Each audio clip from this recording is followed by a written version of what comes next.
Hi, ನಮಸ್ಕಾರ. ಎಲ್ಲರೂ ಹೇಗಿದ್ದೀರಿ? ಆರಾಮಾಗಿದ್ದೀರಿ ಅಲ್ಲ?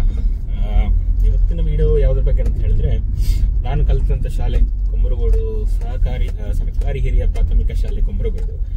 ಈ ಶಾಲೆಯ ಶತಮಾನೋತ್ಸವದ ಕಾರ್ಯಕ್ರಮ ಇವತ್ತು ಡಿಸೆಂಬರ್ 21 ಹಾಗೂ 22ಕ್ಕೆ. ಸೊ ಈಗ ಬೆಳಿಗ್ಗೆ ಹೋಗ್ತಾ ಇದ್ದೇನೆ.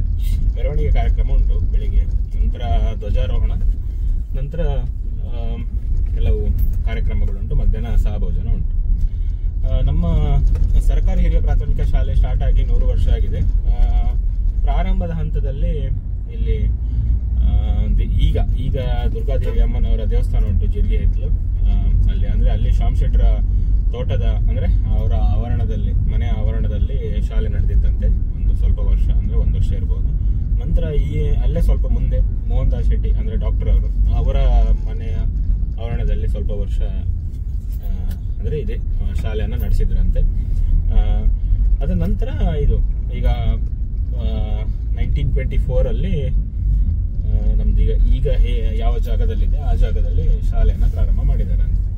ಸೊ ಇದೆಲ್ಲ ಸೀನಿಯರ್ಸ್ ಹೇಳಿದ ಇನ್ಫಾರ್ಮೇಶನ್, ಕರೆಕ್ಟಾಗಿ ನನಗೂ ಗೊತ್ತಿಲ್ಲ. ಸೀನಿಯರ್ ಹೇಳಿದ ಇನ್ಫಾರ್ಮೇಶನ್ ನಾನು ಹೇಳ್ತೇನೆ. ಸೊ ಬೆಳಿಗ್ಗೆ ಹೊರಟಿದ್ದೇನೆ, ಇನ್ನೇನು ಮೆರವಣಿಗೆ ಪ್ರಾರಂಭ ಆಗುತ್ತೆ. ಅಲ್ಲಿಂದ ಎಲ್ಲಿ ನಮ್ಮ ಊರಿನಲ್ಲಿ ಶಾಲೆ ಅಂತ ಎಲ್ಲಿಂದ ಪ್ರಾರಂಭ ಆಗಿತ್ತು ಅಲ್ಲಿಂದ ಮೆರವಣಿಗೆ ಇದೆ. ಇವಾಗದ ನೂತನ ಕಟ್ಟಡ ಎಲ್ಲಿದೆ ಅಲ್ಲಿಗೆ.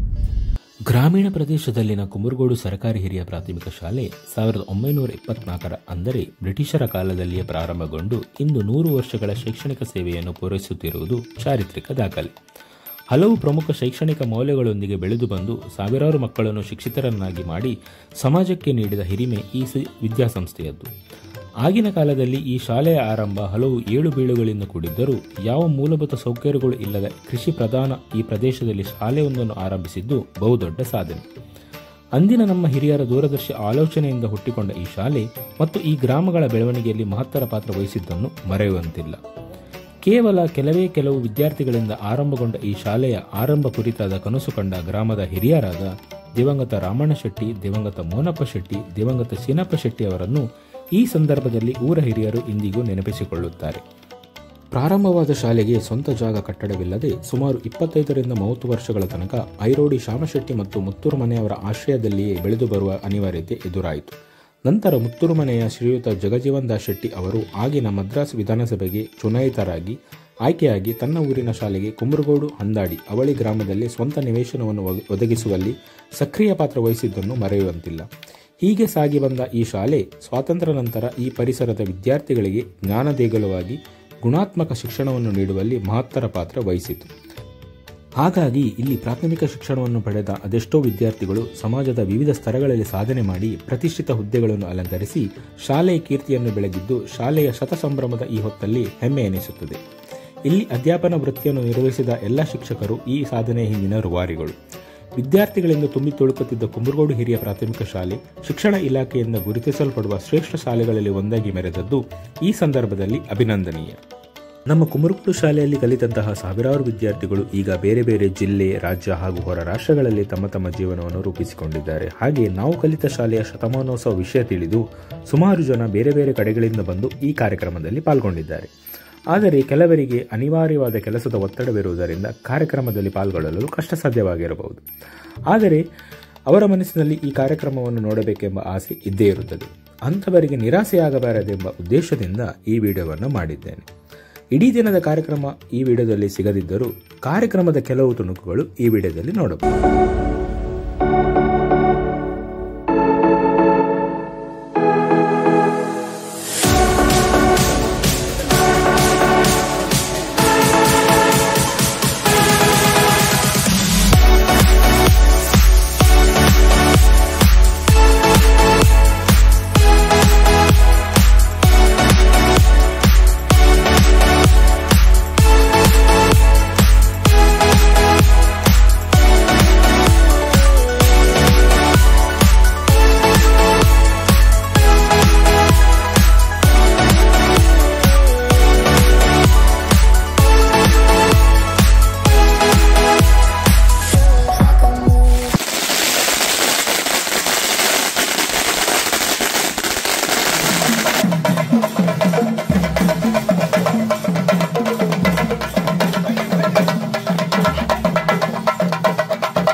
ಸಾಲಿನಲ್ಲಿ ಸಾಗಿ ಬಂದಂತ ಎಲ್ಲ ಸುಮಂಗಲಿಯರನ್ನ ಮಾತರನ್ನ ಮತ್ತೊಮ್ಮೆ ಪ್ರೀತಿಪೂರ್ವಕವಾದಂತಹ ಸ್ವಾಗತವನ್ನು ಕೋರಿಕೊಂಡು ಪ್ರೀತಿಪೂರ್ವಕವಾದಂತಹ ವಂದನೆಗಳೊಂದಿಗೆ ಧರ್ಮಸ್ಥಳ ಸ್ವಸಹಾಯ ಸಂಘ ಮತ್ತು ಎಲ್ಲ ಸ್ತ್ರೀಶಕ್ತಿ ಸಂಘದ ಸದಸ್ಯರಿಗೆ ಪೋಷಕರಿಗೆ ಎಸ್ಎಂ ಸದಸ್ಯರಿಗೆ ಪ್ರೀತಿಪೂರ್ವಕವಾದಂತಹ ಧನ್ಯವಾದಗಳನ್ನು ಅರ್ಪಿಸಿಕೊಂಡು ಬರುತ್ತೇವೆ.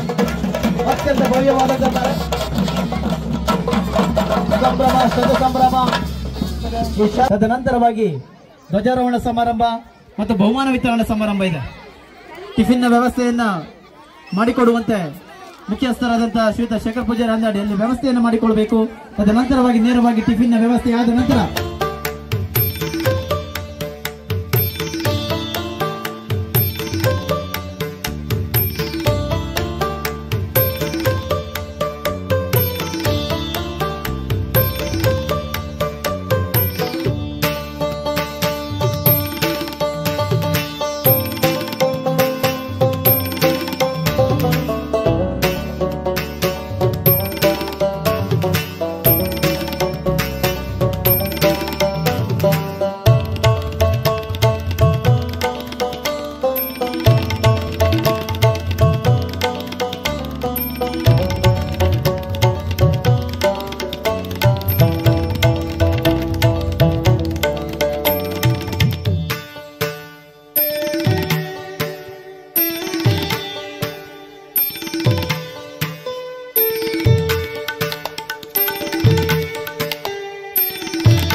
ವಿದ್ಯಾರ್ಥಿಗಳು ಈ ಸಮಾರಂಭದಲ್ಲಿ ಸೇರಿದಂತೆ ಧ್ವಜಾರೋಹಣ ಸಮಾರಂಭದಲ್ಲಿ ಸೇರಿಕೊಳ್ಳಿ. ಶಾಲೆಗೆ ಗೌರವವನ್ನು ಸಲ್ಲಿಸಿಕೊಳ್ಳುವಂತ ಸಮಯ. ದಯವಿಟ್ಟು ಶಾಲಾ ಮಕ್ಕಳ ಧ್ವಜಾರೋಹಣ ಸಮಾರಂಭ ಸ್ವಲ್ಪ ಬಿಸಿಲಾಗ್ತದೆ, ನಿಮ್ಮನ್ನ ಅರಿತುಕೊಂಡಿದ್ದೇವೆ ನಾವು. ಅಂದ್ರೆ ಈ ಶಾಲೆ ಬಹಳಷ್ಟು ಬೆಳಗಬೇಕು ಅನ್ನೋ ಉದ್ದೇಶದಿಂದ ಬಂದವರು ನೀವು. ಹಾಗಾಗಿ ಈ ಭವ್ಯವಾದಂತಹ ಧ್ವಜಾರೋಹಣ ಸಮಾರಂಭದಲ್ಲಿ ನಮ್ಮ ಜೊತೆ ಸಹಕರಿಸಿ ನಮ್ಮ ಜೊತೆ ಇದ್ದಾರೆ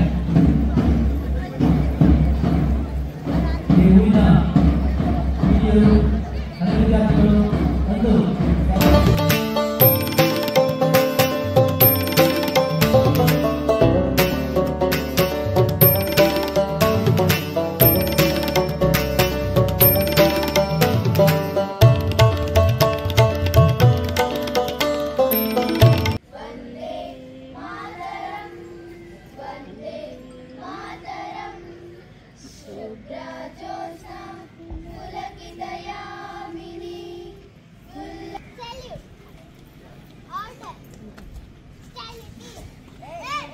Standard Southern.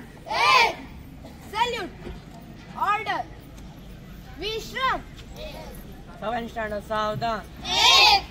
Salute. Order. Vishram. Order. Vishram.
CSR ನಿಧಿಯಿಂದ ನಿರ್ಮಿಸಲ್ಪಟ್ಟಂತಹ ಸುಂದರವಾದಂತಕ್ಕೋಸ್ಕರ ಒಂದು ಭವ್ಯವಾದ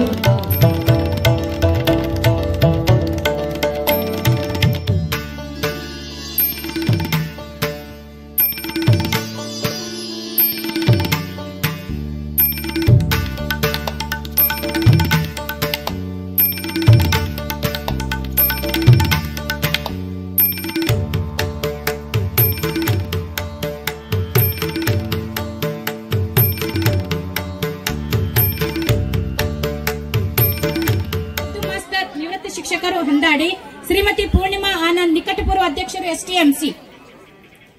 ಅತಿಥಿ ಗಣ್ಯರೆಲ್ಲರನ್ನು ಪ್ರೀತಿಪೂರ್ವಕವಾಗಿ ವೇದಿಕೆಯನ್ನು ಅಲಂಕರಿಸುವಂತೆ ಕೇಳಿಕೊಳ್ತೇವೆ. ಜ್ಞಾನದ ಬೆಳಕು ನಮ್ಮನ್ನು ಆವರಿಸಲಿ, ನಿಮ್ಮ ಪ್ರೇಮ ನಮ್ಮನ್ನು ಸುತ್ತಿಕೊಳ್ಳಲಿ, ನಿಮ್ಮ ಶಕ್ತಿ ನಮ್ಮನ್ನು ರಕ್ಷಿಸಲಿ.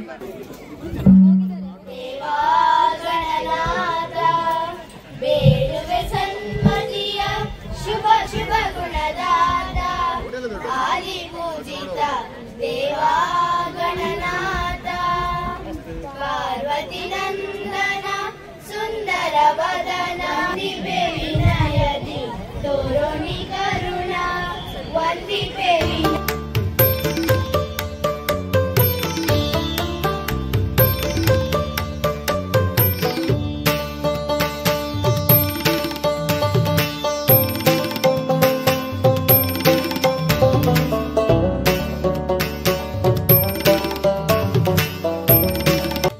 ಅನ್ನದಾನಂ ಸಮಂ ದಾನಂ ತ್ರಿಲೋಕೇಶು ನ ವಿದತೆ.